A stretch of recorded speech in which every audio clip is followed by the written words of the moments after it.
This is a vision I had for Kim, well, at least when I was praying for Kim as she's about to enter her fast. This was on the 6th.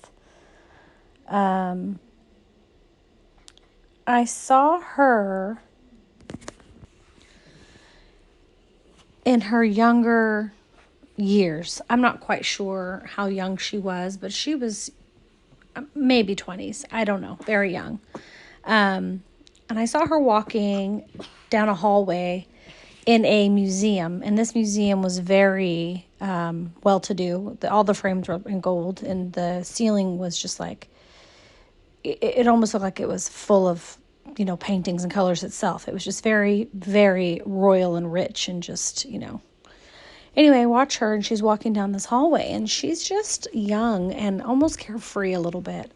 She's got gum in her mouth she's chewing, and she's walking down. She's got like a satchel on her side, and she's walking down this hall, and she stops by a picture, and she holds up a piece of paper to the picture, and at this point, she begins to draw on the paper, but in this vision, it looks like instead of copying a painting, she's got the paper up to the wall, and she's tracing the wallpaper. And at one point, she even kind of takes her gum out of her mouth and sticks it on the wall. A very carefree type of attitude, not really concerned there, not concerned. And at this point, a spirit of a professor. So it looks like a professor. It's a professor, and it looks like an old time, some sort of teacher. In the spirit, he comes and he thrusts his hand as hard as he can in her chest, and it makes her fall back, slow motion fall back, and what looks into a casket. She even has her arms crossed, like some sort of cartoon death type of thing. She's not dead though. But this spirit made her just basically fall straight back into this place. At this point, she is very unhappy about this position. She's sort of fighting it in a way, and almost tormented. I would say she was tormented at this point. Tortured, tormented, and not in a physical way. I can't see anything happen to her physically. Just tormented. Probably by spirits or something. Anyway, and she begins to change. And the person that she changes into is this 18th century royal person. So when she kind of rises up out of this grave, she's almost a different person. I can't even really see her anymore. I see a different person. And this woman is she's got this just fabulous dress on, just gaudy and over the top dress on, and jewels, and maybe even a little fancy purse, and just very, I don't know. That's the best way I can describe what I'm seeing. The next thing that happens is I see some targets lined up in a row. And I can see this woman, and her face actually is painted one side white, one side black. And her face, this woman actually reminds me, if you've ever seen the live version of Alice in Wonderland, the Queen of Hearts, she reminds me very much of this lady.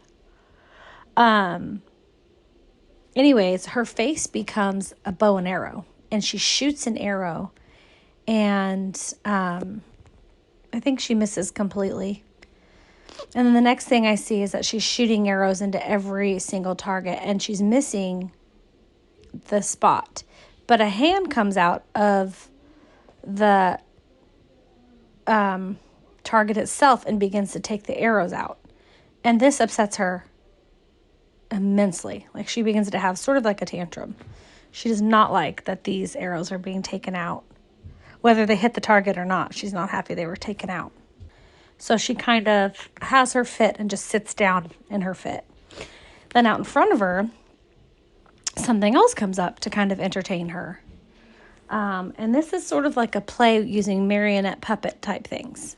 except for she's not impressed here either, and neither would I be. They said they kind of rise up out of the ground a little bit, and they're start out as bright colors, but then they kind of like are not very well done, and like their strings are getting, mixed together, and like they kind of just fall to the ground. Like there was no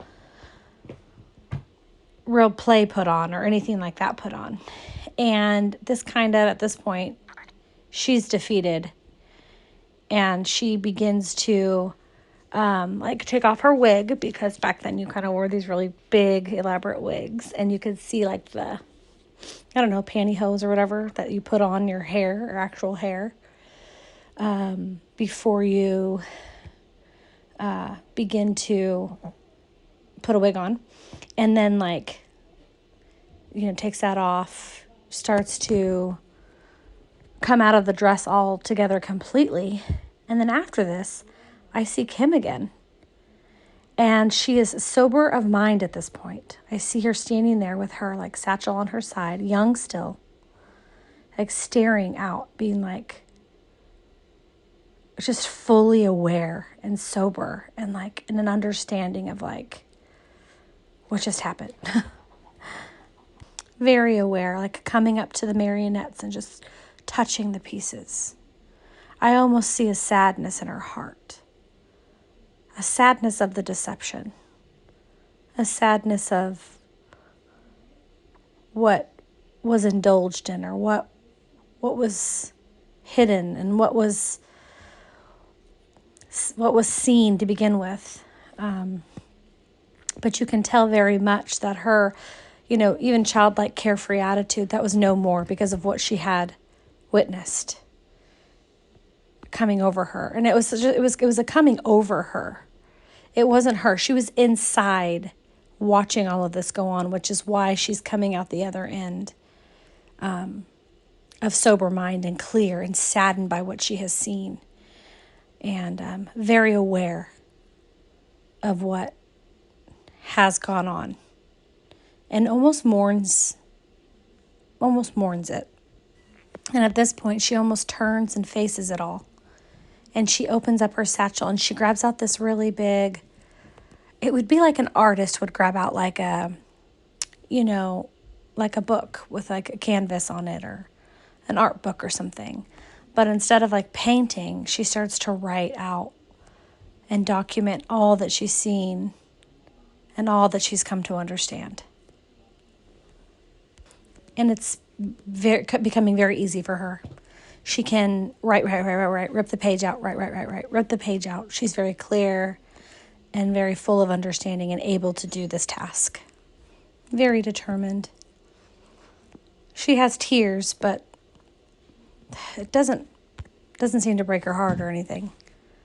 Just seems to be sober, understanding, pleased to be helpful. Anyway, that was the end of the vision.